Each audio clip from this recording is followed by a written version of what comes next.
High Moumita, already তুমি যেহেতু late করে এসছো, তুমি বলো আজ তোমার ওকেশন কি অ্যান্ড তুমি কেমন সাজতে চাও? আজকে আমার রেজিস্ট্রি আছে, তো আমি একটা ভালো ব্রাইট লুক চাই। আর আমার তোর উপর ভরসা আছে, তুই ভালো একটা লুক দিয়ে দিবি আমাকে। আমি তোর উপর পুরো ছেড়ে দিয়েছি, তুই যেটা ভালো হয় ভালোভাবে করে দে, ব্যাস।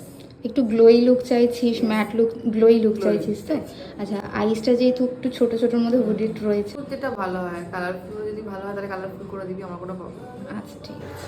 ও হচ্ছে আমার স্কুল ফ্রেন্ড অ্যান্ড সেদিনকে ওর ছিল রেজিস্ট্রি ম্যারেজ। প্রথমেই সাদা মেকআপে প্র্যাকটিক্যালি সবাইকে যেরকম জিজ্ঞেস করা হয় যে কেমন কি লুক চাইছো বা চাইছিস, ওকেও জিজ্ঞাসা করেছিলাম।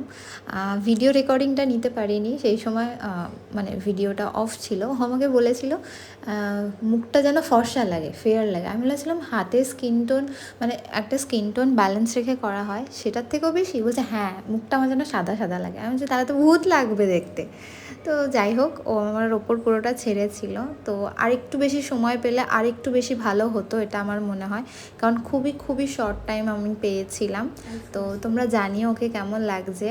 ওর ভীষণ পছন্দ হয়েছিল। আপকামিং সিজনের জন্য যারা বুকিং করতে চাইছো তারা নিচে দেওয়া নাম্বারে আমাকে কন্ট্যাক্ট করে নিতে পারো।